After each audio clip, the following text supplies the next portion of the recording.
Bueno, muy buenas tardes, muchas gracias por su presencia a esta nueva sesión de las conferencias, de los ciclos que venimos organizando durante todo el año en esta sede, en el Real Instituto de Estudios Asturianos. Como sabéis, comenzamos la semana pasada unas ambiciosas mini jornadas sobre la simplificación de la legislación del Principado de Asturias. Hemos querido ser especialmente simplificados a la hora de no estar aquí consumiendo el tiempo. Por lo tanto, son dos jornadas y esta es la segunda sobre con un sugerente título: propuesta para una simplificación legislativa del Principado de Asturias, a cargo de Bernardo Sánchez Pavón. ¿Quién es Bernardo Sánchez Pavón? Los que estáis aquí, muchos de los que estáis aquí lo conocéis. Él es un licenciado en Derecho por la UNED, posteriormente se doctoró por la Universidad de La Coruña, con una tesis doctoral titulada La regulación jurídica del sistema aeroportuario en España. Ingresó por oposición en el cuerpo de letrados del Consejo Consultivo del Principado de Asturias, en el que actualmente presta servicios, habiendo además desarrollando su actividad funcionarial en régimen de interinidad como letrado de la Junta General del Principado de Asturias. Es premio a la investigación sobre humanidades y ciencias sociales de la excelentísima Diputación Provincial de Pontevedra en el año 2002.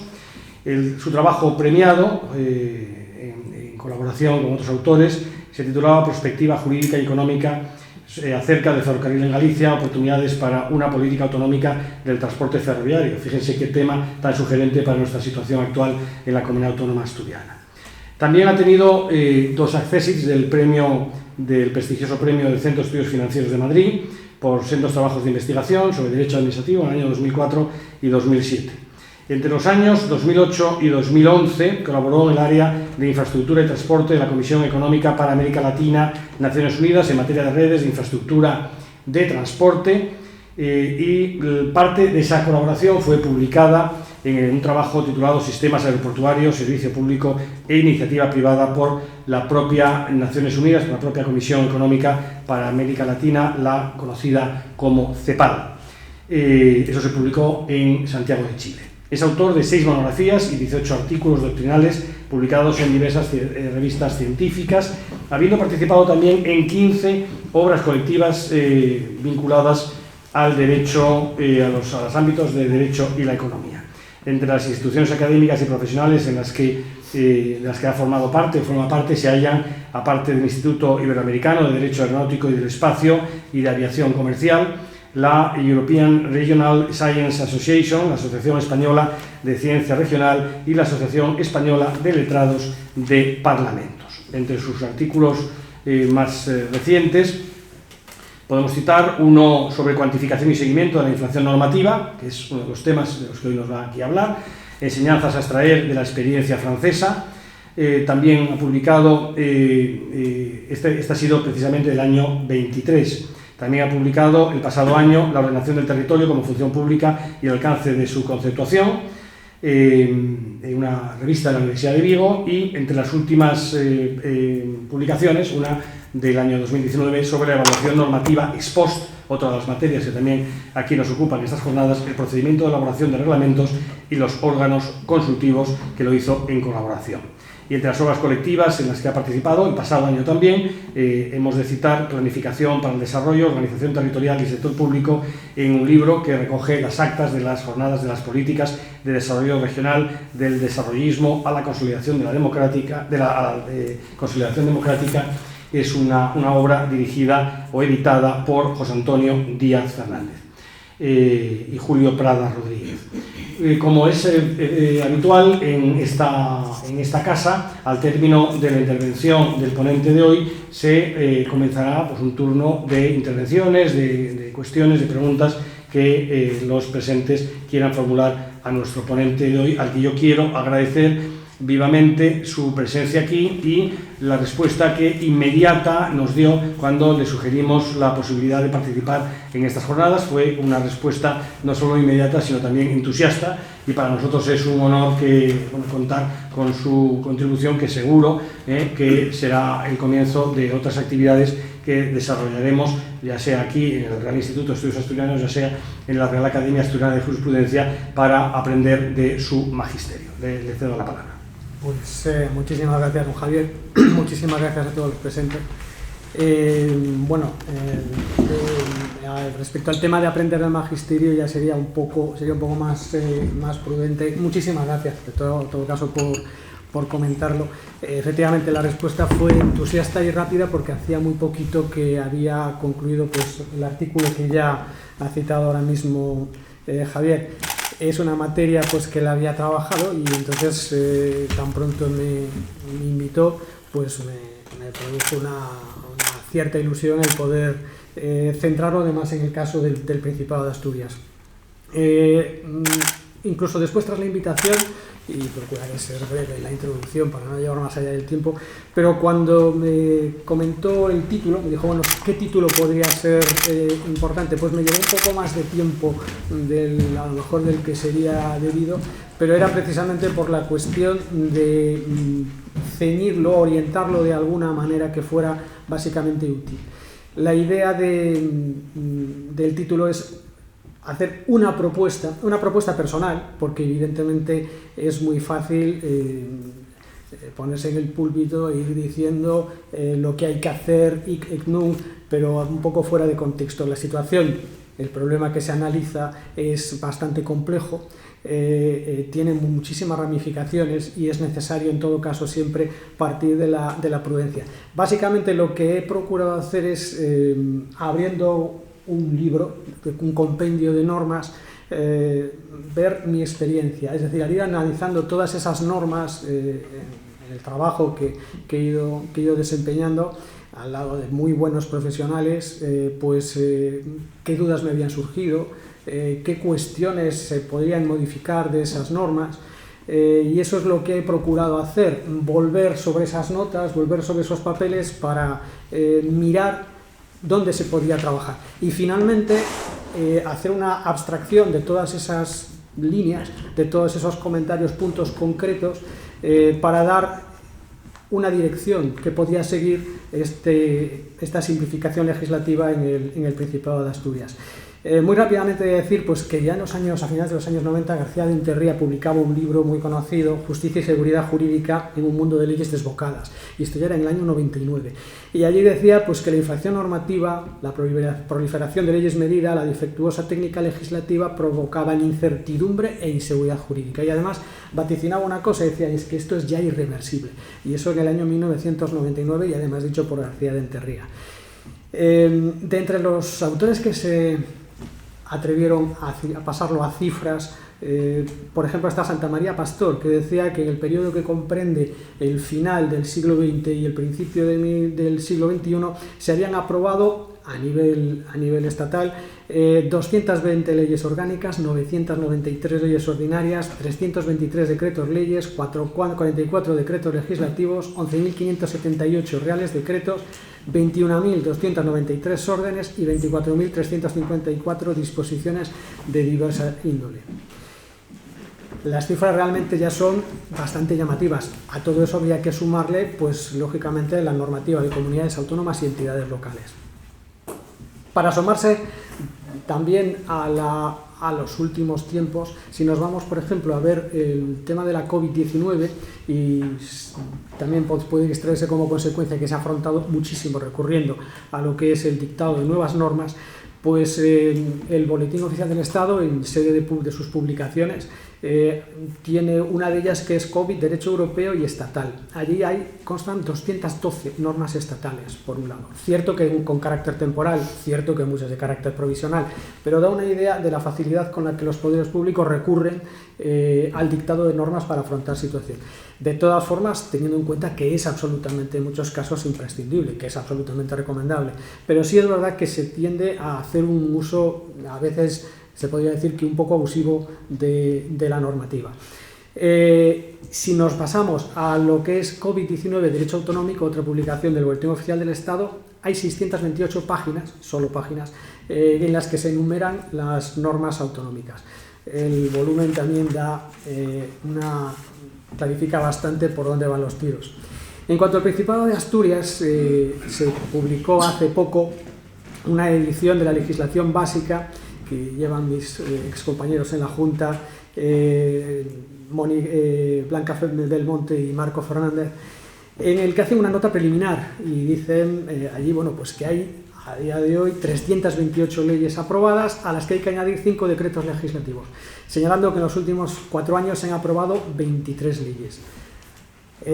Teniendo en cuenta esto, si uno recuerda lo que dice el artículo 6.1 del Código Civil, eso de que la ignorancia de las leyes no es excusa de su cumplimiento, realmente parece un poco difícil. Y ahí pues se antojaría un poco traer esa reflexión que hacía el gran jurista Joaquín Costa cuando decía que, bueno, que realmente una minoría, pero muy minoritaria, conoce parte y solo parte de las normas que están en un determinado momento en vigor. Y realmente en estos casos pues parece en evidencia que así puede ser. De todas formas, tampoco, y yo creo que eso es importante, se puede poner en la picota a los poderes estatales, autonómicos y locales solamente por el tema de la normativa. Hay que tener en cuenta que a día de hoy yo creo que hay dos movimientos que tienden a complicar más el aspecto de lo que es el ordenamiento jurídico, que por un lado estaría el surgimiento de lo que se conoce como el soft law. Este derecho blando que se plasma en códigos de conducta, que se plasma en cartas de servicios que realiza la administración. Esto realmente complica bastante el panorama, en el sentido de que ya no solo es que sea mucha la normativa, es que a veces hay que dilucidar exactamente qué valor concreto tiene esa normativa. Este derecho blando, cómo contraponerlo, qué ubicarlo con el derecho duro, entre comillas. Por otro lado, también la normativa, como es el caso de la Ley 39 de 2015, en el artículo 129 nos habla de que las autoridades administrativas independientes también pueden crear normativa añadida en los ámbitos de su competencia, con lo cual nos estamos comprobando cómo ya las fuentes del derecho pueden crecer de manera exponencial. No solamente estamos hablando de Estado, comunidades autónomas, entidades locales, nos encontramos con más fuentes, en lo que el Consejo de Estado pues denomina esta especie de sistema pleonárquico, en el cual tenemos distintos niveles que están creando normativa, que están creando derecho. Si nos centramos entonces ahora a analizar y si ponemos realmente que la teoría, la cuestión de la simplificación normativa se trata pues de una situación, podría parecer un poco alarmista, pero bueno, es decir, traumática en el sentido de tener una sensación negativa pues fuerte, permanente, duradera, en el sentido de lo que dice el diccionario de la lengua. Pues realmente es comprensible que se atraviese por las 4 etapas que la propia psicología nos suele advertir. La primera sería la etapa de negación. No son demasiadas las normas que hay. Eso estaría plenamente justificado en ocasiones, porque es verdad que un Estado de Derecho parlamentario, el que haya un volumen de normas amplio, no es tampoco por sí mismo un problema, es a veces incluso síntoma de sanidad del sistema. Es como un determinado grado de inflación en la economía. Eso quiere decir que la economía crece, que la situación va bien. Otra cosa es que al final el alto grado de inflación llegue a plantear un problema que perjudique al propio sistema, pero en principio no podía ser malo. Entonces la fase de negación tiene un fundamento jurídico y fáctico, que es verdad, pero bueno, es cierto que ya pocas personas pueden estar en esta fase de negación de que realmente estamos ante un exceso de normas que hay que de alguna manera atajar. Luego estaría la fase de ira, que se concentraría en decir, bueno, es que esto no hay quien lo arregle y aquí hay que buscar al responsable. Luego la fase de depresión, esto es imposible, aquí ya lo dejamos y nos vamos. Y la última sería la fase de aceptación, que yo creo que es en la que realmente nos plantearía la punta para poder iniciar una solución. Aceptar que hay un problema de sobrecarga de normas y luego intentar afrontarlo de la mejor manera. Pasaré ahora, en primer lugar, a analizar unas cuantas materias dentro del Principado de Asturias en las cuales se podía operar una simplificación. Yo también distinguiría ya al principio ahora mismo 2 cuestiones, así como cuando hablamos de una norma, de la norma en singular, en particular, habría que distinguir entre lo que es el principio de necesidad de la norma, es decir, solamente vamos a sacar adelante una norma cuando sea estrictamente indispensable, y el principio de simplicidad de la norma, Tiene que ser clara, sencilla, inteligible. Eso cuando hablamos de normas individualmente, pero cuando hablamos del ordenamiento, simplificarlo no sería, a mi entender, solamente hacerlo claro, entendible, inteligible, sino también el reducirlo de alguna manera. Aplicar los dos principios a la vez, las menos normas posibles y además que sean claras, sencillas, inteligibles. En primer lugar abordaremos entonces esa referencia al Principado por materias y en segundo lugar sacaremos unas líneas generales, como comentaba, de por dónde se podía operar concretamente. Primera materia, que sería en principio para entrar en ella, pues realmente es capital para las normas, vaya. Sería lo que es la publicación y promulgación de las normas. Se trata de una ley de 1985 que consta de 13 artículos. A lo largo de su articulado se divide en capítulos y ya aparece pues, una referencia al Código Civil, artículo 2 del Código Civil, en el capítulo primero. El capítulo segundo se dedica a la publicación de leyes, pero también de reglamentos aprobados por la Junta General. En cuanto a la publicación de las leyes del Principado de Asturias, básicamente lo más importante quizás sería que aparece una fórmula promulgatoria específica en él. Y luego después, en relación con los reglamentos aprobados por la Junta General, pues es, como seguro que todos los presentes conocen, pues una reminiscencia que fue sacada en el año 1999 por la Ley Orgánica, no me acuerdo si es la 1, me parece, del año 99, que modificó el Estatuto de Autonomía de Asturias, porque anteriormente la Junta General podía aprobar reglamentos en materia de organización. Una cuestión un tanto singular que luego también abordaremos con arreglo a otra cuestión. Se trataba de reglamentos, de normas con rango inferior a la ley, pero de carácter organizativo que sí podía llevar a cabo la Junta General. Evidentemente, al haber salido fuera, pues tampoco tendría mucho sentido el mantenimiento. El capítulo tercero se refiere a la publicación de disposiciones de carácter general y actos emanados de los órganos del Gobierno y la Administración. Evidentemente, esto y el capítulo cuarto, que hace referencia a la publicación de convenios y conciertos, son cuestiones que realmente hallarían mejor encaje quizás en una ley reguladora del gobierno. Con lo cual, esta ley, salvo la fórmula promulgatoria, repito, que también podría encajar mejor, siendo una competencia del presidente de la comunidad, en la ley que regula el gobierno, nos quedaría reducida a lo que sería el artículo 2 del Código Civil, que tampoco es una cuestión excesivamente importante, con lo cual realmente es una ley que cumplió, y yo creo que es muy importante también destacar esta y otras. Hay que situar cada norma en su contexto. Estamos hablando del año 65, la comunidad echaba a andar, entonces en esos momentos es perfectamente explicable y muy necesario probablemente este tipo de normas, porque había que solventar dudas, había que afrontar problemas donde había escasas soluciones. La cuestión es si a día de hoy siguen rindiendo utilidad, o si sería incluso conveniente en aquellos puntos que sí rinden utilidad, pero reubicarlos a lo mejor en otras normas.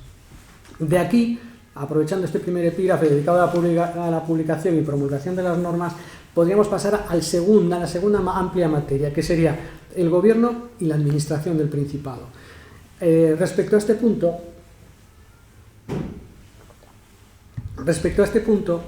es una materia en la que sí me ha llamado la atención una cuestión.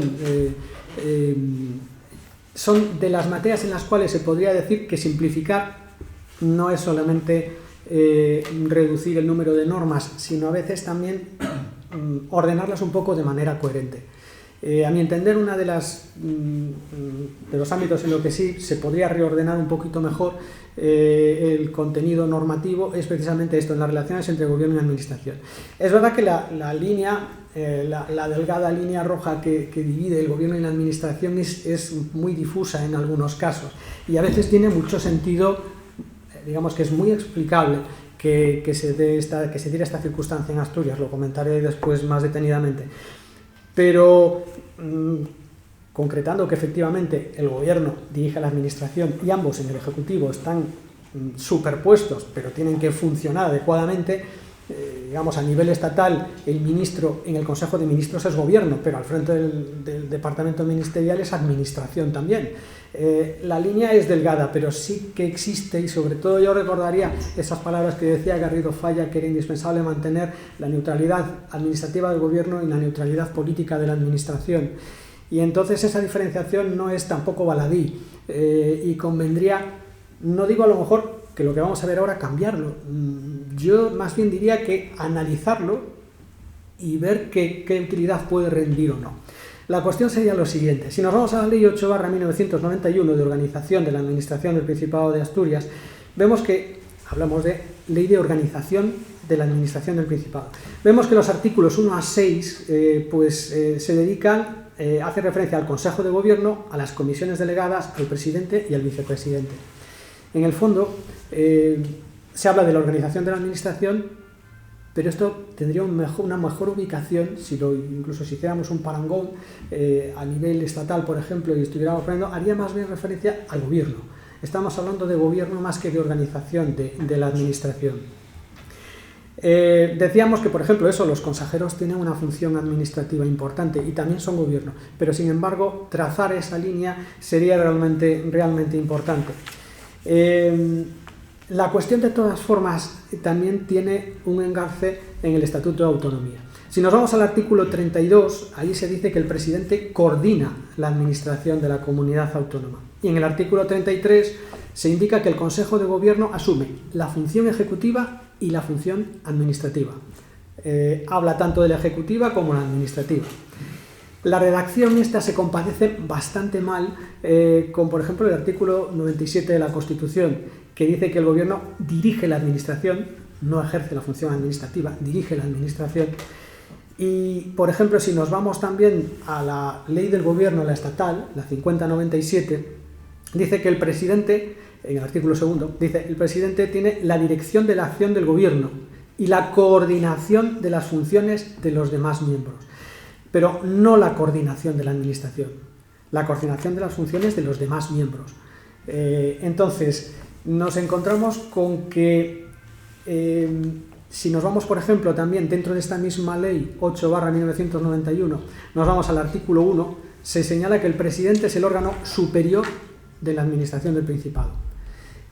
Esto en el Estado, si nos vamos a la ley 40/2015, los órganos superiores de la administración del Estado son los ministros y los secretarios de Estado.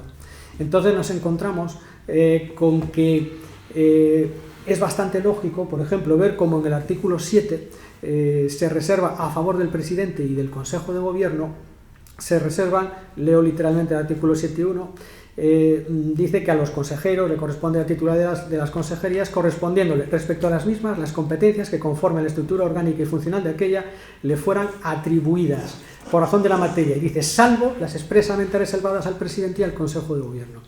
Eso quiere decir, estamos hablando de funciones administrativas, que tanto el presidente como el Consejo de Gobierno podrían llegar a tener funciones administrativas que fueran reservadas.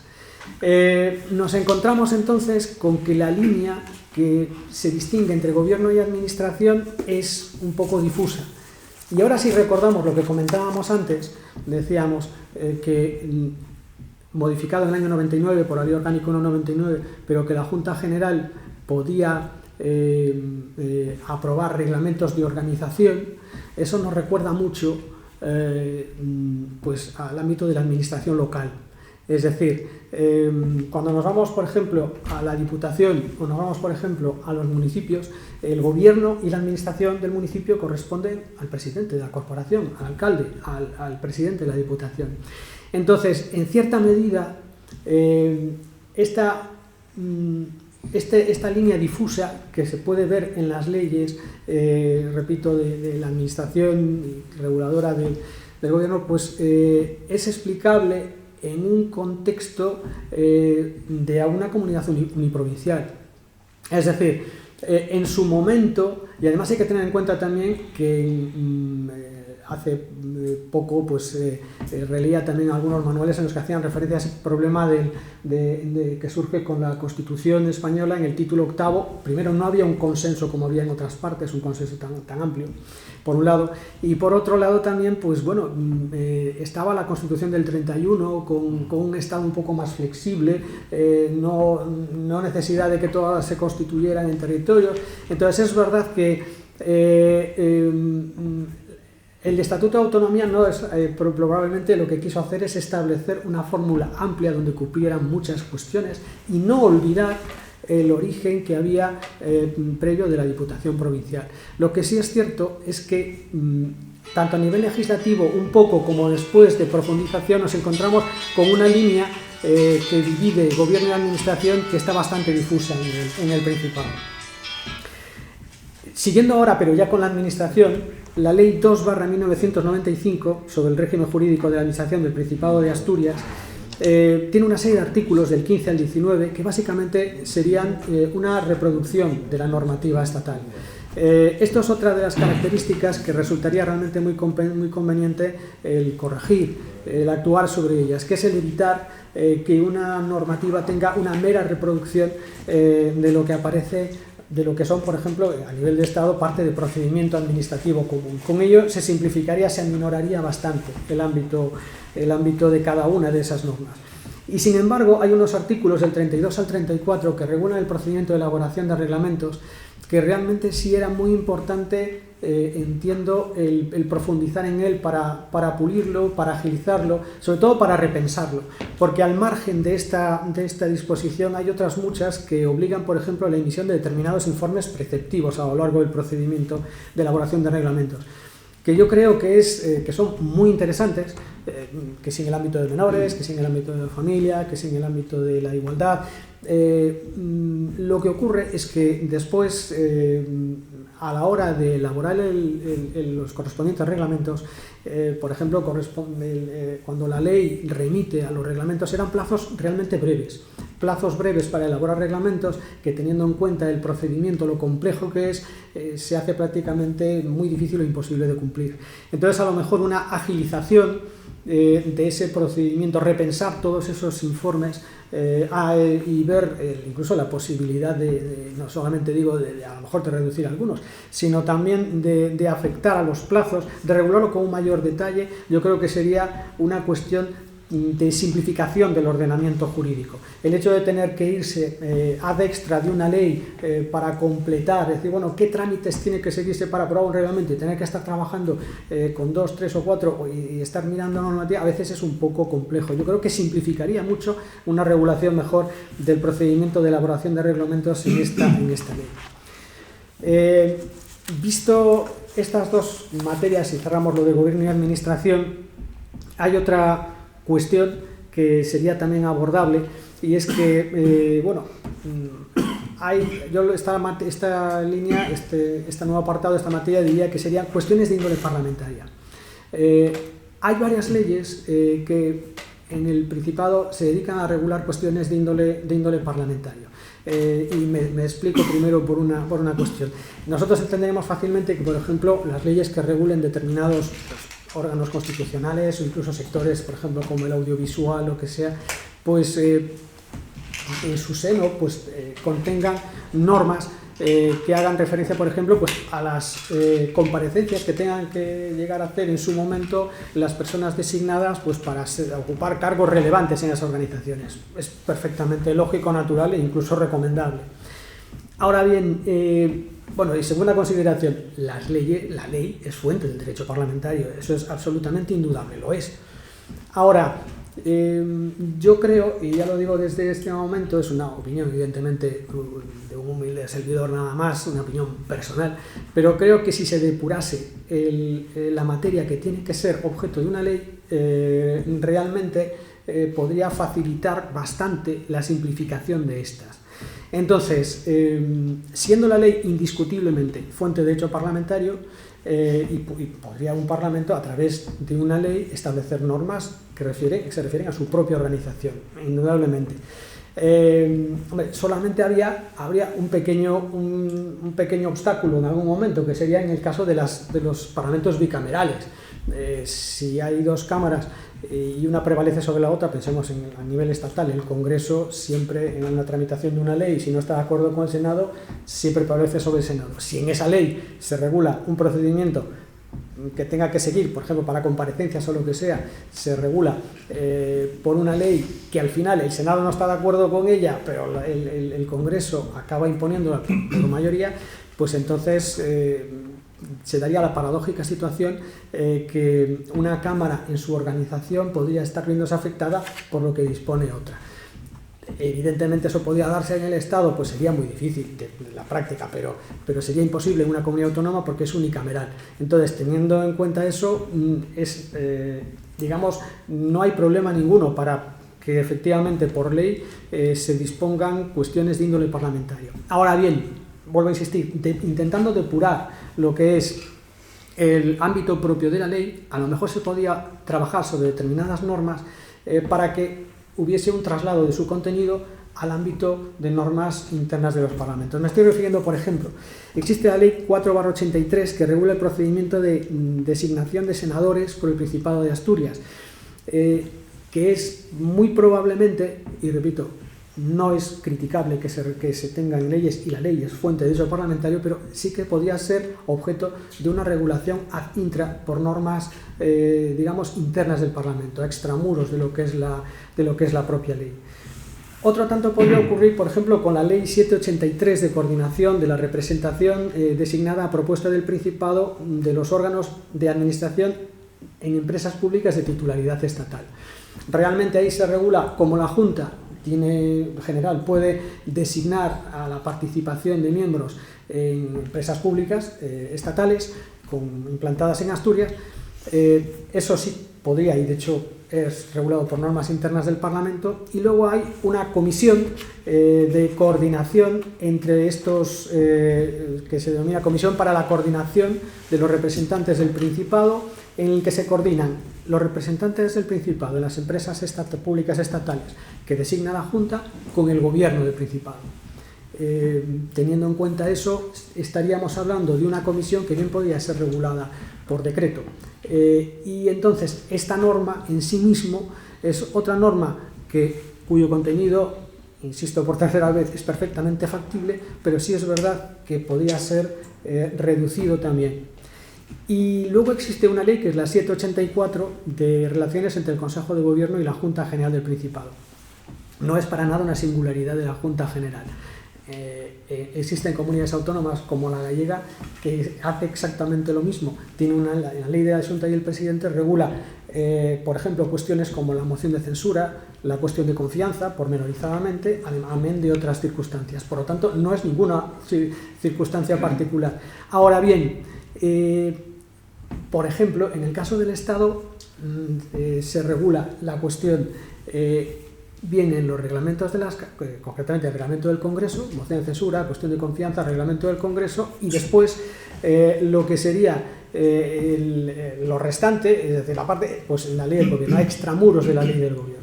Entonces nos encontramos, por un lado, con que es perfectamente factible tener en una ley la regulación de la moción de censura y la cuestión de confianza, pero sí es cierto que esa cuestión puede ser igualmente regulada exclusivamente por lo que es el ámbito del propio estatuto, por un lado, y por otro, lo que sería la ley que comentábamos anteriormente. Otra cuestión también de interés podría ser, otra materia importante aparte de esta, que sería el reducir la ley digamos, a su ámbito más propio, eliminar cuestiones que podrían ser ajenas literalmente ahí, pues sería el tema, por ejemplo, también de los símbolos del Principado. Existe una serie de normas, por ejemplo, leo las que regulan la materia de los símbolos de la comunidad. Existe la 184 que establece el himno, la 284 que establece el uso del escudo, la 490 se dedica a la bandera.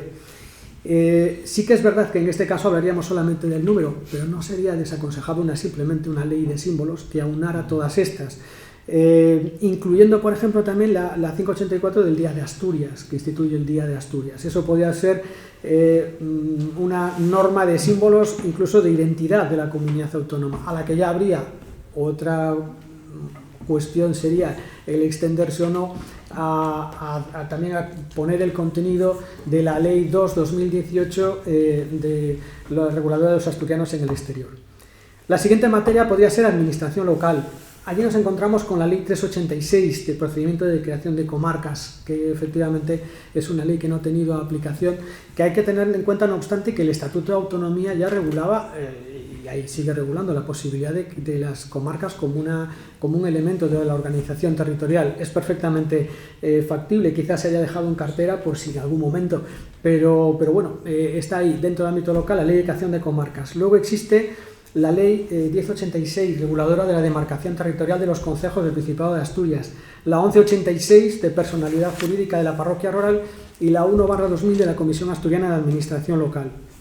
En todas estas podríamos decir que se echa de menos, teniendo en cuenta todas las que se han publicado, quizás una ley de administración local de Asturias. Sobre todo porque la normativa estatal, que es la que más barajan a nivel de la administración local, está muy dispersa. Los reglamentos de bienes y reglamentos de servicios realmente a nivel local es realmente poco útil, porque hay que estar tirando también frecuentemente de la legislación de contratos, no encaja mucho. Entonces, una ley de administración local que aunara estas y además pormenorizara, actualizara un poco, no sería tampoco desaconsejable. Luego me paso a otra materia, la protección de los espacios naturales.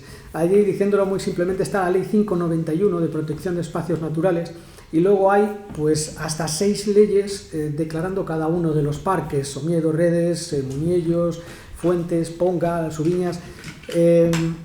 Ahí podría no estar de más el hacer, digamos, una ley de parques naturales, perdón, de parques y reservas naturales, en la que hubiera una parte común. Esa parte común sería la estructura de los órganos de gestión, los instrumentos de planificación y quizás la financiación, que es una de las cosas a las que la ley normalmente simplemente suele decir pues que se hará con cargo los presupuestos, pero es una de las cosas que queda un poquito hueco y que a lo mejor se podría tocar también ahí. Entonces, después de esa parte común, unos títulos en los que hubiera una declaración de cada uno de los parques, aunando, que prácticamente sería la declaración y después el área de influencia, la delimitación del área de influencia, con lo cual se podría reducir y compendiar todo en un punto. La siguiente materia: leyes presupuestarias, leyes de acompañamiento y leyes de medidas singulares. Esto daba para muchísimo, y realmente de las notas que tengo, pues lo único que quería decir, simplemente nada más, estas leyes puntuales, estas leyes de medidas que ya arrancan del Estado en la 2293, luego con la 4294 se amplió más, realmente son, vamos a ver, por un lado muy criticables, sin lugar a dudas. Modifican muchísimas normas de un plumazo, que se hace prácticamente incluso para las personas que tienen, los operadores jurídicos que tienen que llevarlas a cabo, pues yo creo que es básicamente, ya cuando terminas una ya tienes la siguiente, y a veces ni te da tiempo.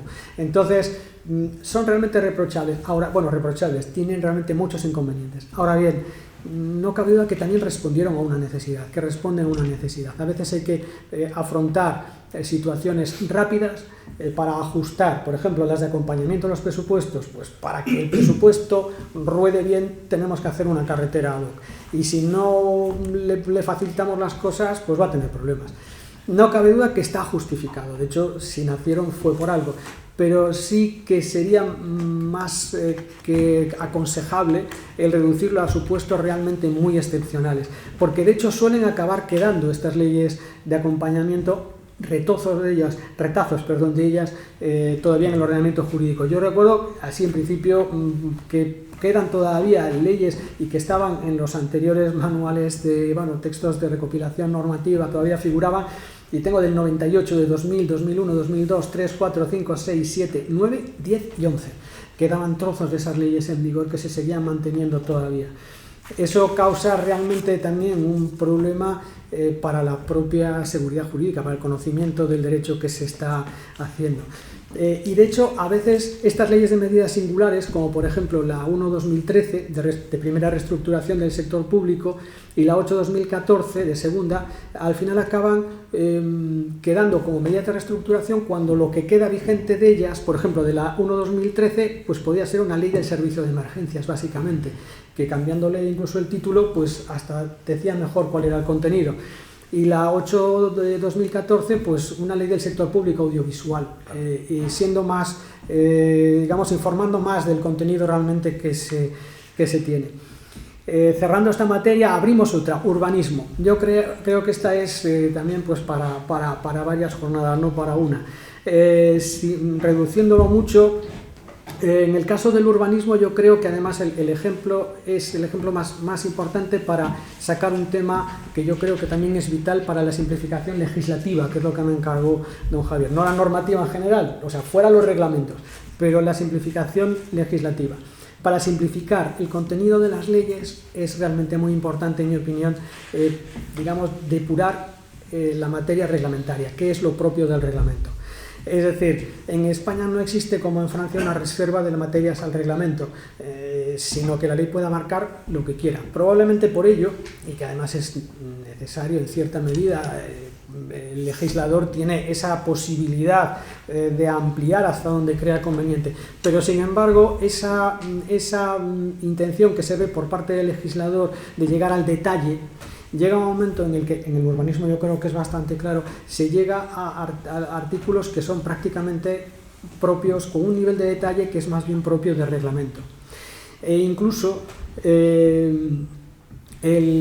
digamos que dentro, por ejemplo, de los propios reglamentos, a veces se tiende a hacer un solo reglamento, con muchísimos artículos. Y eso plantea un problema también de complicar más el ordenamiento jurídico. A veces, por ejemplo, en Asturias tenemos un solo reglamento de urbanismo.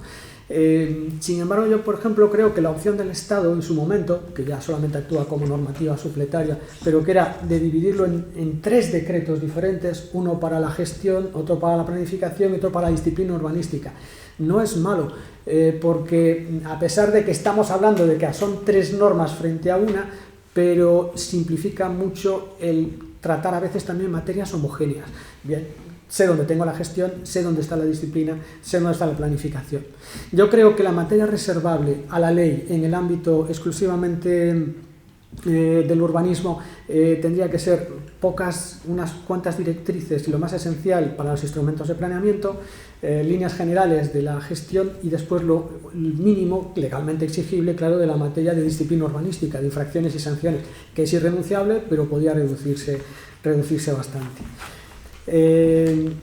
Bueno, esas serían hasta ahora el análisis de las normas del Principado de Asturias. Entonces, ¿cuáles serían las líneas a seguir para la simplificación?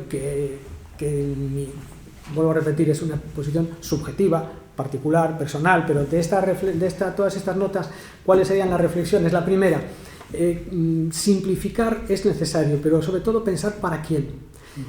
Parece a veces un poco absurdo, demasiado obvio, pero y aquí, bueno, me va a permitir un poco que me vaya un poco a los manuales, a los textos. Hay autores muy reputados que a todos nos suenan: Jering, Kelsen, Alfred, Ross, Hart, Olive Crona, que pensaban y que ellos sostenían que el ordenamiento jurídico no está destinado a los ciudadanos. Las normas están destinadas a los operadores jurídicos, y a los operadores jurídicos cualificados, los que tienen que aprobar, los que pueden usar la fuerza, digamos la administración, los tribunales. Si eso es así, si las normas van y tienen estos destinatarios, si pensamos eso, si lo mantenemos, realmente no simplificar el ordenamiento, simplificarlo a este nivel. Yo opino quiero decir, me parece más acertada la opinión que daba Peces Barba cuando decía que realmente los operadores jurídicos a día de hoy tienen que ser los ciudadanos también. Yo creo que el operador jurídico, o sea, las normas deben de ir destinadas al ciudadano. No es una cuestión, digamos, que solamente sea, digamos, de ahora. Si nos vamos al Código Civil decimonónico, yo creo que asomándose a sus artículos, uno los lee con cierta facilidad, se puede entender, y yo creo que incluso estaba redactado con esa intención, de que cualquiera, abriéndolo, pudiese entenderlo. Realmente las normas actuales, es más, si nos vamos a los artículos del Código Civil que han sido modificados, creo que hay algunos que son bastante menos inteligibles de lo que eran los primeros. Yo creo que ese esfuerzo de decir a quién va dirigido solamente, hombre, es lógico que las normativas, por ejemplo, decíamos antes, de urbanismo tengan unos destinatarios un poco más específicos, pero incluso así yo creo que tendríamos que intentar facilitar que al menos la ley, no tanto quizás el reglamento, pero que al menos la ley, cualquier ciudadano pudiera abrir la norma y enterarse, si no plenamente, al menos entender su narrativa general, cosa que no se da siempre. Entonces yo pensaría mucho simplificarlo, pero ¿para quién? ¿A qué nivel y para quién? La segunda línea sería que es preciso un esfuerzo por delimitar qué materias son propias de la ley y qué materias son propias del reglamento. Yo en esto diría que va a ser muy difícil, que realmente es complejo, pero que se debería de intentar apurar lo más posible. Si uno abre cualquier manual de derecho administrativo, siempre dice, bueno, ¿qué justifica la potestad reglamentaria? Y te dice, bueno, pues que es necesaria la potestad reglamentaria pues porque la administración realiza una labor técnica. Pues porque las normas son muy movibles, el reglamento es más ágil que la ley, y luego porque hay que también dotar a la administración de una cierta discrecionalidad. Yo creo que si tenemos en cuenta esa parte que parece muy teórica, pero si se tiene en cuenta puede ayudar mucho a saber qué materias son más bien propias de la ley y propias del reglamento. Lo técnico, lo que va a ser muy movible, y aquello en lo que la administración va a necesitar un margen. Ahora bien, eso está muy sencillo decirlo, pero el pasarlo al papel es realmente complejo. Por eso yo pienso que ahí es donde habría que tirar un poco de la experiencia francesa, a la que no les amenazo con recurrir, porque simplemente voy a decir que sí se plantean la misma cuestión de simplificar el ordenamiento jurídico, y ellos lo que han procurado es una colaboración entre instituciones, entre la Asamblea, entre lo que es el Parlamento, entre el Gobierno, el Poder Ejecutivo, y también entre el Conseil d'État, que viene a ser una especie de a medias entre el Consejo de Estado y la jurisdicción contenciosa. Entonces no es una posición equiparable, estrictamente hablando, con los órganos consultivos en España, pero sí que tiene también un carácter similar. Colaborando entre esas tres instituciones, van depurando la posibilidad de cómo simplificar qué es lo propio del reglamento. De hecho, ahí ha salido una iniciativa que conocerán seguro, la regla está de 2x1. Si quieres hacer un nuevo reglamento, tienes que revisar al menos 2. Revisarlo si se puede, o sea, derogarlo. Y si no, simplificarlo. Pero tienes que trabajar sobre otros 2.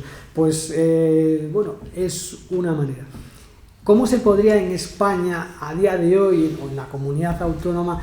Pues yo creo realmente que el legislador, que es el que tiene que estar muy pendiente de ello, realmente el punto principal, y teniendo en cuenta que hay que distinguir entre proyectos y proposiciones de ley, por supuesto, no es lo mismo un caso que sea iniciativa del propio gobierno que otro, pero yo creo que sería muy importante que fuese en la fase de ponencia. Yo creo que esa puerta cerrada, que facilita mucho el debate, el trabajo, ese componente técnico, esa facilidad que hay, la ponencia se autorregula, tiene mucha posibilidad de tener, y hay en España muchos ejemplos, incluso si no recuerdo mal, y aquí hay presentes que me podrán corregir, me parece que es el reglamento de Extremadura, que regula incluso la posibilidad de que a las ponencias asista un representante del gobierno. Es decir, da la posibilidad, incluso hay márgenes para que los ponentes sean muy informados, estén viendo, bueno, qué es lo que aquí nos podemos estar pasando, qué es lo que sería conveniente a nivel reglamentario para purificar un poco eso. Y después tener en cuenta, pues, a lo mejor, pues, opiniones, estudios, informes que se vayan dando sobre ya leyes realmente elaboradas y que estén en vigor, qué se podría reducir, de alguna manera, y que cuando se modifique, cuando sea necesario, pues qué podría pasar a lo mejor a sacarse estos muros de la ley para entrar en la materia reglamentaria. Otra de las líneas que sería conveniente, en mi opinión, seguir también sería que las materias de índole técnica, a veces los que mejor pueden simplificar son los técnicos. A esto me quería referir en el sentido de que son realmente infrecuentes los textos articulados. Es decir, que el legislador delega al gobierno la elaboración de un texto normativo, cuando a lo mejor en cuestiones especialmente singulares no dejaría de ser una alternativa realmente válida. No solamente hablando de elaborar textos refundidos, sino a lo mejor que sean a través de textos articulados cuando se proponga, cuando se especifiquen esas cuestiones técnicas que sí pueden ser necesitadas a lo mejor de un rango de ley. Pues esa elaboración, que por cierto siempre estaría bajo el control de la Cámara, podría ser también una cuestión que facilitaría la simplificación cuando se trata de algo de carácter técnico.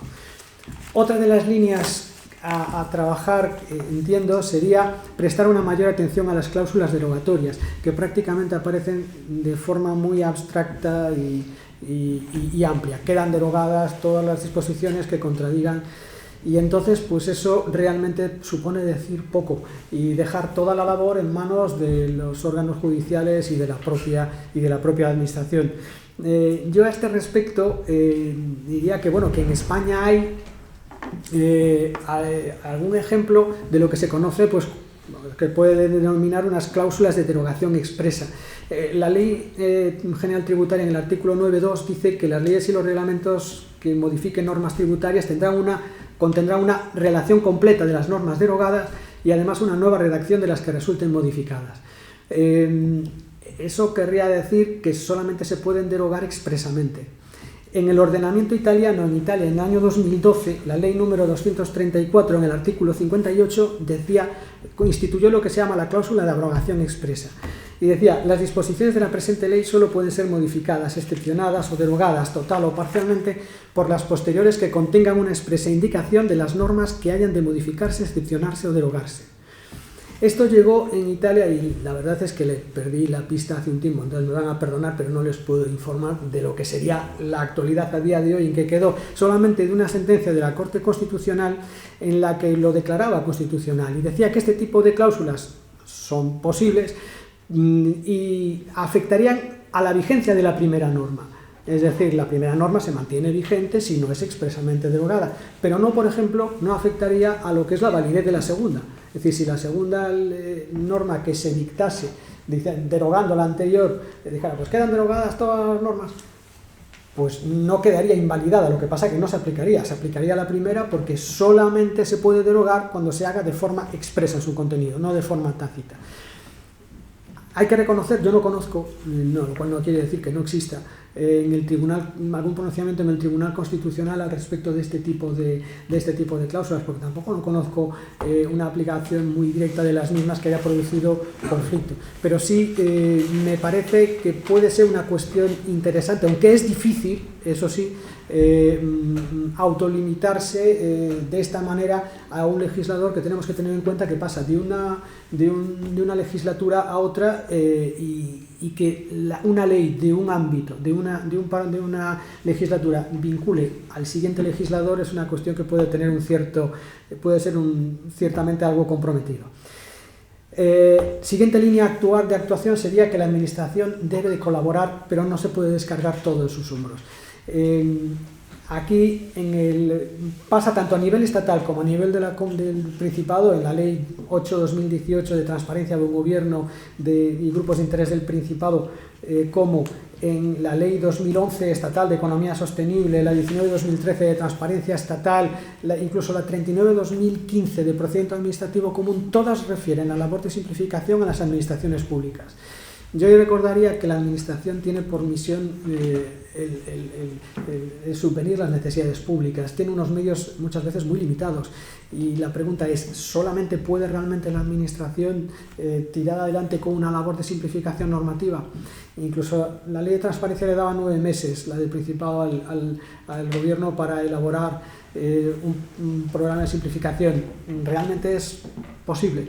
Entonces yo llamaría un poquito hacia lo que, ya digo, lo que se hace en Francia, colaboración institucional, entre instituciones. Yo creo que al Parlamento le interesa mucho simplificar la normativa, su propia normativa. Yo creo que al Ejecutivo lo necesita también y yo creo que tiene que haber una colaboración entre instituciones y de esa colaboración yo creo que pueden ganar todos para conseguir esta simplificación. Otra cuestión que es controvertida, pero yo sería una de las cosas que apuntaría para pensar, es la concentración de la elaboración de los proyectos legislativos en una única unidad u órgano administrativo. Esto lo comentaba también hace unos días con un ex compañero de la Junta General. Yo creo que es realmente muy interesante la posibilidad de utilizar pues, ese modelo anglosajón, y me voy a explicar. En España hay un modelo pues digamos de índole germánico de lo que es la tradición de creación de textos normativos.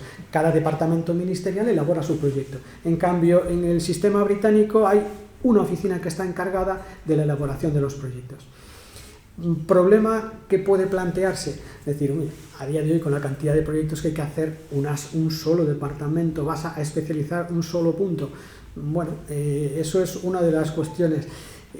La segunda, cuestión técnica. Oye, en una oficina especializada en normas vas a tener que meter normas de distintas especialidades, que si agricultura, que si urbanismo, que si... Yo ante esas dos objeciones que son factibles, que son entendibles, bueno, diría que las ventajas son realmente mayores. En primer lugar porque, por ejemplo, el Parlamento tampoco en sí mismo considerado, aunque tiene técnicos de entre sus miembros, los diputados de todas las ramas, pero tampoco es necesariamente un órgano especializado en la materia, sin embargo toca todas las materias. ¿Por qué? Pues porque está en plena colaboración también con otros técnicos que informan, que le dan pautas para seguir adelante y para sacar esas leyes. Lo mismo puede ocurrir con este tipo de oficinas. Y después el hecho de que haya muchas que puedan concentrarse en muchas normas, eso es cierto, pero también todo dependerá de los medios con los que se dote.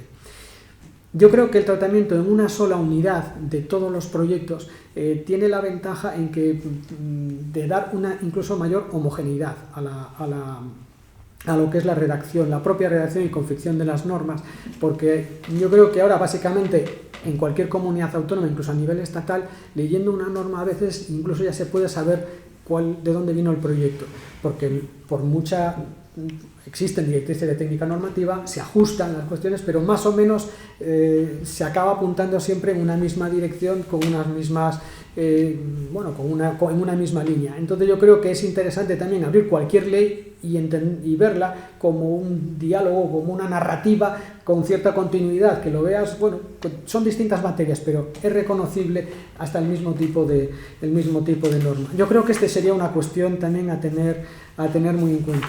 Y finalmente creo también que hay que explorar nuevas vías.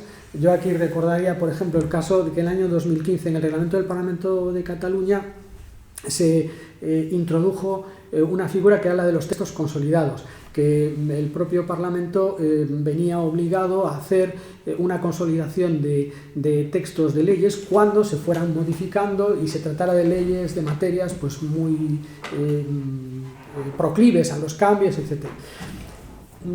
A mí particularmente soy un poco escéptico en la utilidad, tampoco lo analicé a fondo como para sacar ninguna conclusión definitiva, pero soy un poco escéptico porque me parece que realmente lo que se está tratando es de una especie de relegar un poco los textos refundidos, de desconfianza hacia el Ejecutivo.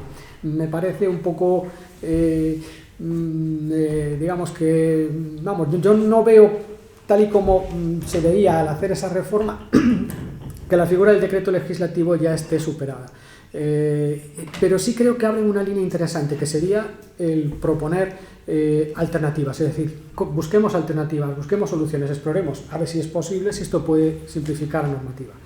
Y luego unas últimas palabras nada más haciendo referencia a una cuestión que cada día está de más al día, que sería, bueno, en esto de la simplificación normativa, la inteligencia artificial realmente puede hacer un montón de cuestiones. Ya es casi para una novela de ciencia ficción, pero es verdad que en la redacción de los textos, es verdad que una cosa muy importante, decíamos antes, los reglamentos, para saber el stock de normas que se tienen, ya la inteligencia artificial puede hacer apoyaturas muy importantes. Y luego también, pues incluso en lo que es en los trámites de consultas públicas, para catalogar, etcétera, hacen funciones importantes. Están tirando mucho de ellos, tanto el Senado italiano como la Cámara de Representantes de los Estados Unidos también en esta cuestión. Sinceramente, a mí, ya por la edad, me cuesta ver a un sistema de inteligencia artificial bajar de, bueno, una especie de Moisés telemático bajando del monte Sinaí para decirnos a los humanos, bueno, a la inteligencia no artificial, cuáles las normas por las que se debe regir la comunidad. Me cuesta, pero es verdad que, por ejemplo, en el tema de las correcciones de textos y simplificación también se está usando mucho y funciona adecuadamente bien. Es difícil, pero sería una línea también seguro para tocar. Nada más, ya me resta que entrar en el capítulo de agradecimientos. Muchísimas gracias a don Javier.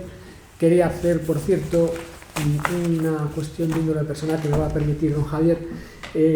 Yo quería que estuviese hoy aquí, pero no pudo, y entonces quería agradecer, dirigir unas palabras a mi madre en un momento delicado, y agradecerle de corazón. Se lo he hecho hace muchos años ya, pero muy especialmente quiero hacerlo ahora desde aquí, y les agradezco que me lo permitan, darle gracias por no solo por habernos entregado su vida, sino por habernos dado la nuestra.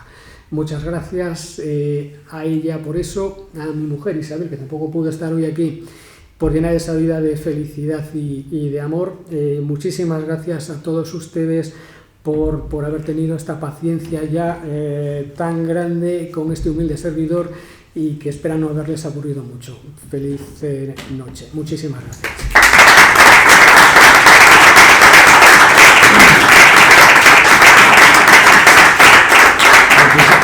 Como decía al comienzo, que es una marca de la casa, ahora se abre un turno de intervenciones.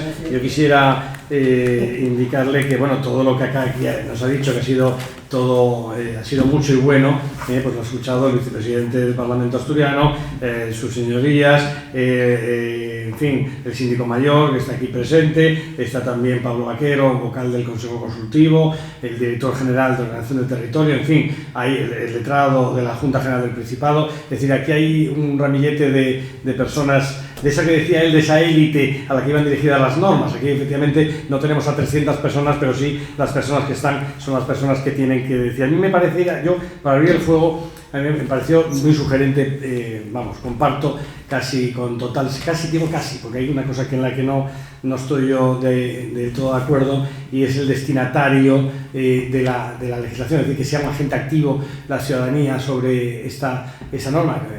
Siempre cuando se plantea este tema, siempre trato de ver cómo la equidistribución de beneficios y cargas puede un paisano del monte decirnos algo sobre eso. No acabo yo de ver cómo es posible que con la sofisticación de las normas podamos tener esa participación generosa. Yo hace poco me dieron la oportunidad de valorar la ley orgánica del derecho de defensa, que está ahora mismo tramitándose en el Parlamento, y ahí aparece al final, en uno de los preceptos, es una norma de 23 artículos, aparece un mandato que me recordó lo que decía el ponente, un mandato a los jueces y a los demás operadores jurídicos para que tengan no la delicadeza, es un mandato, es una obligación para que utilicen expresiones fácilmente entendibles en interrogatorios y declaraciones judiciales, ¿no? Eso a mí me parece que es perfectamente entendible, porque el justiciable y la persona que está acercándose al mundo jurídico muchas veces no sabe si tiene que ingresar en prisión o le tocó la lotería, ¿no? Es decir, hay un desconocimiento completo de estas materias, y ahí sí que me parece que puede tener importancia. Ahora bien, tratar de llevar este asunto de esa complejidad múltiple que es el procedimiento legislativo y las leyes a que estén a la disposición de cualquier persona que no tenga una capacidad, ya no digo jurídica, sino también en razón de la materia, para que tenga una cierta autoridad para decir lo que es bueno o malo regular. A mí me parece que el siguiente momento es exigirle al neurocirujano que nos explique el lenguaje de la calle cómo fue la operación, ¿verdad? Ya sabrá el neurocirujano lo que tiene que hacer y, en todo caso, si sale mal la operación, nos explicará por qué ha salido mal la operación, ¿no? A mí lo que me gustaría es conocer la opinión del ponente sobre el asunto de la legislatio repetitae, es decir, una gran cantidad de normativa autonómica comparada es una mera copias copiare de una comunidad autónoma. Es decir, aquí esperamos a que legisle Cataluña y el País Vasco y vamos todos a copiar tal cual esa legislación. Es decir, hemos hecho con las 17 comunidades autónomas una legislatio repetitae terrible. Y segundo, que eso hace acumular el magma normativo del que yo les hablé la semana pasada. Y segundo tema, sí, claro, hoy en día las leyes son leyes medida, ya me dirás tú para qué queremos el reglamento, porque la actividad reglamentaria ha quedado en muchos casos embebida en la propia ley. ¿Para qué tú quieres, si tienes un trotu que es un mega reglamento? Yo no sé para qué tú quieres un ROTU, un reglamento que lo va a desarrollar más, porque tú tienes realmente en la propia ley, tienes ya una norma de carácter genuinamente reglamentario, es una ley medida de las que hablaba Smith, ¿no? Por lo tanto, yo creo que esa es una cuestión, y ya con esto quiero terminar, cuando hablabas de las fases de negación, de ira, de aceptación de este fenómeno que aquí nos ocupa, de esa inflación normativa. Yo creo que lo que tenemos ahora mismo es que en la fase de aceptación estamos teniendo en esta última fase una fase del ebrio, estamos teniendo las fases del borracho, porque estamos ahora mismo viendo que ya lo hemos aceptado, pero es que ahora estamos tirando es decir, es más, que este tema no esté ahora mismo repleta esta sala para escuchar esta materia, ya indica que, bueno, pues esto ha quedado ya por una cuestión ya que desde el punto de vista ciudadano ya interesa. Yo recuerdo en unas ocasiones, a mí en una ocasión me dijo un parlamentario asturiano que estuvo aquí escuchando una conferencia que dimos, unas sesiones sobre la actualización de la ley del sector público. Que eso es como yo comparto plenamente lo que dice el ponente respecto de la urgencia de actualizar la ley del sector público, la ley de régimen local, la ley de urbanismo, la ley de patrimonio cultural también y sobre todo de actualizar la ley de régimen jurídico de la administración del Principado. Pero recuerdo que tras esa conferencia me comentó, era una parlamentaria asturiana, me dice, voy a comentárselo a mi portavoz del grupo. Y le comentó porque había que llevar a la Junta una iniciativa legislativa para actualizar la ley del sector público. Lo que le dijo la portavoz, dice, no interesa porque no interesa a la gente el que se actualice la ley del sector público. Es decir, no tenía interés político ese tema. Algo verdaderamente lamentable. Pero eso es lo que todavía seguimos teniendo, que realmente a la gente de la calle todavía igual no tiene interés en el asunto. Pero yo quisiera conocer su opinión sobre estos dos temas, ¿no? Sobre la existencia de leyes medida que ya no dejan espacio al reglamento y si seguimos teniendo, aparte de las leyes, reglamentos de ese tenor, y segundo, sobre el tema de la legislatio repetitae. Bueno, pues en ambos casos la verdad es que sí. Por eso decía que el intentar depurar lo que es exactamente materia reglamentaria y materia legal es muy importante. Eso va a llevar tiempo, es una labor compleja, pero yo creo que es muy interesante, sobre todo porque también ayudará a menguar mucho el propio volumen de la ley. Yo creo que eso es importante por un lado en cuanto a lo que es la relación ley-reglamento. Luego es verdad también que esa tendencia a coger la propia normativa de otras comunidades autónomas es lógico. Yo también en ese sentido lo veo de alguna manera digamos que a veces habitual, en el sentido de que habitual y también comprensible por una razón aquí, que sería el hecho de que hay muchas veces una litigiosidad a nivel constitucional que pretende evitarse.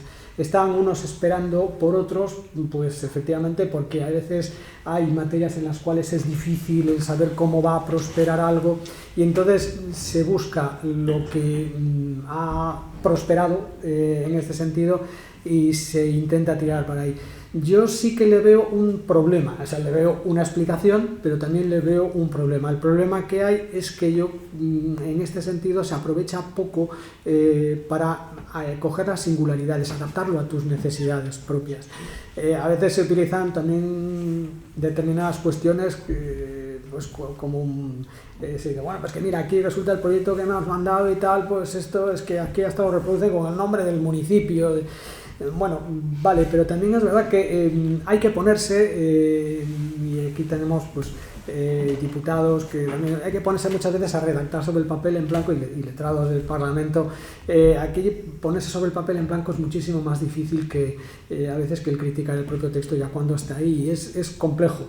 Entonces, que se tire de alguna manera de algo que está ahí, que no ha sido cuestionado jurisdiccionalmente, es una tentación de la que a veces yo creo que resulta difícil no caer. No estoy diciendo que justificando, diciendo que caer en la tentación sea bueno, lo que estoy diciendo es que es comprensible, en cierta medida es perdonable o excusable, aunque yo creo que eso no sería tan inconveniente si se consiguiera una cosa, que es después el profundizar realmente en las singularidades. Tomo como referencia A, pero yo necesito asentarlo en mis necesidades, cubrir mis particularidades. Me cojo la ley de administración local de Andalucía, de Madrid, la que sea, es la que mejor me parece y me voy a inspirar, pero luego yo tengo mis singularidades.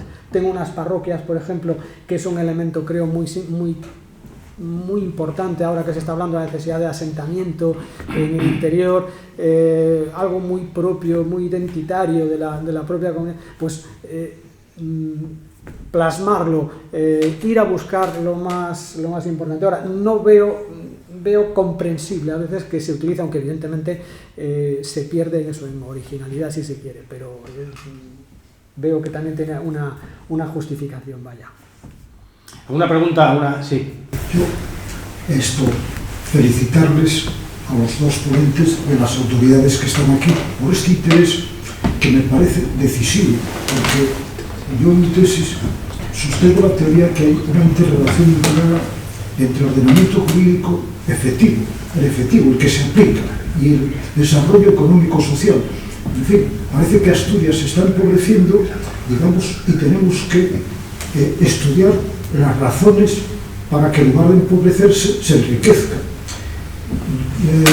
En fin, con esta idea, a mí de lo que más me ha llamado la atención del Boletín Oficial del Principado de Asturias, del BOPA, es que se publican algunas disposiciones legales en suplemento. Yo pienso que ahora, con la informatización, en fin, ahora, si es el soporte electrónico, se puede añadir, pero no aparecen, digamos, en el índice general, hay que ir al suplemento.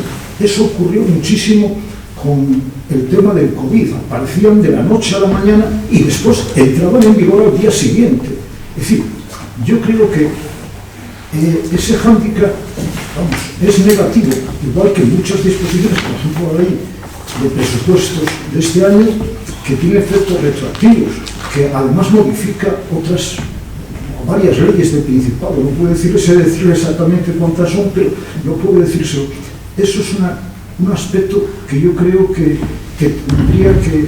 Y mi pregunta es si puede decirme la razón del suplemento y si es legal, conforme a la legislación general de publicación de las disposiciones. El principio de seguridad jurídica del artículo 9.3 de la Constitución exige que la recepción por parte de los destinatarios, y muchas veces disposiciones de un contenido complejísimo y larguísimo, y que además son modificaciones de otras que hay que coger la ley y ver el orden modificado.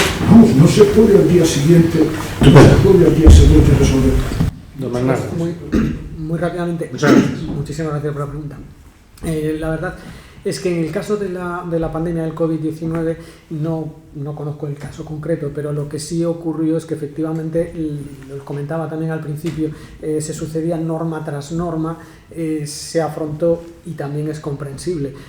La cuestión a base de dictar mucha normativa porque no se sabía, Y entiendo que la razón de esos suplementos era precisamente el que sobre la marcha había que ir realizando normas y se iban, digamos, sucediéndose una detrás de otra sin que se pudiese establecer de otra forma. Respecto de lo que dice de las normas de las leyes de presupuestos, bueno, las leyes de presupuestos tienen, es verdad que pueden modificar otras normas, efectivamente, digo la de aprobación de los presupuestos generales, pueden modificar otras normas y de hecho lo hacen, pero ya tienen muchísimos límites. El Tribunal Constitucional ya desde el año 92 ya viene diciendo que solamente pueden modificar aquellas otras leyes, efectivamente, ya veo que guarden una relación directa con la materia presupuestaria. De ahí nació, por eso lo del año 93, la primera ley de acompañamiento, porque estas leyes de acompañamiento no tienen las mismas limitaciones constitucionales incluso a las leyes de presupuestos, que realmente lo que tienen que tocar son ingresos, gastos y aquellas cuestiones íntimamente relacionadas con ellos. Entonces sí que es verdad que pueden hacer modificaciones, pero siempre están muy relacionadas con el tema de ingresos, gastos y precisamente para procurar una mayor agilización de materias solamente vinculadas a los presupuestos. Las leyes de acompañamiento ya son otra cuestión. ¿Alguna pregunta más? Sí, señor. Yo hablo desde la óptica del ciudadano, porque no soy operador jurídico, pero hoy que la distancia entre el político y el ciudadano es tan grande, se ha acrecentado tanto, parece que el vehículo que tiene el político de expresión al ciudadano, que es precisamente la ley, no vaya dirigida al ciudadano, me parece lamentable. O sea, yo creo que es muy importante que se recupere de nuevo una sencillez de la norma y un acercamiento al ciudadano, porque el ciudadano está cada día más distante del núcleo que dirige la política de un país. Entonces, apoyo firmemente la postura del ponente. Yo creo que es un error que tengamos que acudir a un operador jurídico para entender las leyes. Las leyes deben ser dirigidas al ciudadano y además es básico en la democracia. Es lo que pienso. No hay ninguna pregunta. Bueno, es una observación nada más a lo que había dicho el presidente. Solamente hago una, muchísimas gracias, hago una referencia para, bueno, yo que conste que también no lo tomen como mi origen gallego de situarse en la indefinición ni situarse en el término medio. Yo comparto parte de lo que dice don Javier y otra parte en cierta medida no. Voy a explicarme el porqué. Ya evidentemente es obvio y él lo puntualizaba una cuestión como el urbanismo. Dice, bueno, es que meterte en un urbanismo, eso en ese sentido es cierto. Yo lo que creo que hay que buscar ese punto medio aristotélico, es decir, sin que necesariamente toda la legislación urbanística, toda una ley urbanística, que creo que podría ser muy menguada, pero sin que necesariamente la llegues a entender en plenitud, creo que deberías de poder moverte por ella. Aunque luego, evidentemente, necesitarás ir a un abogado, como tienes que ir a un médico, pero, por ejemplo, en el caso del médico yo agradezco mucho que efectivamente en un informe, y lo digo porque recientemente en algunos informes, sinceramente, eso, tenía que volver otra vez para atrás porque no digo que pueda llegar a conocer el grado de la patología, pero sí al menos enterarme un poco de si la cosa es grave o no lo es. Eso es más o menos lo que yo diría, sí. Coincidiendo también con don Javier en que efectivamente hay ciertas normas que por sus características evidentemente tampoco pueden ser tan detallistas porque entonces llevarían no 1000 páginas sino 8000 o 10000. Los que tienen que concebir una ley son también ciudadanos. Lo que pasa es que son ciudadanos que saben de qué va el asunto. Yo lo que estoy aquí diciendo es que deben de ser ciudadanos que sepan de qué va la copla y que sepan lo que es bueno para sí y para el resto de ciudadanos. No me estoy refiriendo a ningún tipo de casta de juristas que se dediquen a eso, sino que se reúnan a los técnicos de una materia que sabrán, porque se dedican a ella toda la vida, lo que es bueno para esa materia. Y eso va a redundar en que los ciudadanos van a tener una buena regulación. Por lo tanto, lo que yo estoy aquí diciendo es que el ciudadano tiene que tener el mejor de los servicios y el mejor de los resultados de una norma, de una ley. Y esa ley tiene que estar hecha por los que saben. Y no todos los ciudadanos saben de todo. Yo, desde luego, no sé de todo. Pero tendré que acudir y confiar como ciudadano en que esa ley la hagan quienes realmente saben técnicamente sobre la materia y conocen de qué va el asunto. Ya, pero lo que hablamos anteriormente no es quién debe hacer la norma, que yo estoy totalmente de acuerdo con lo que ha dicho ahora, totalmente de acuerdo, sino a quién va dirigida la norma, que son cosas muy diferentes. Sí, la norma va dirigida a los ciudadanos, pero como es natural, en la equidistribución de beneficios y cargas afectará solo a los agentes urbanizadores, a los que se van a hacer casas, a los que van a promover, a los que van a gestionar el suelo, que son ciudadanos también, pero que se van a dedicar a eso. Lo que quiero decir es que el destinatario de las leyes, como es natural, es el ciudadano, pero en cada una de las materias que nos ocupan, ya quisiera yo que fuéramos a lo que eran las utopías de la filosofía del derecho. Nos hablaba que había 4 normas a la puerta del templo, pero es que la sociedad, señor, se ha sofisticado de tal manera que eso es inviable. Hoy en día no podemos gobernar una sociedad con 4 leyes en la puerta del templo, que las hagamos todos a campaña tañida, ¿de acuerdo? Porque eso es inviable hoy. No sé si me logro explicar. Yo creo que se explica perfectamente. Otra cosa es que usted participe de eso o no, cosa que estamos en democracia y usted hará bien en no compartir ese criterio conmigo, pero yo no estoy de acuerdo con usted, yo estoy de acuerdo con lo que yo acabo de decir. ¿Algo más? ¿Algo más? Pues muchísimas gracias por su presencia y levantamos la sesión.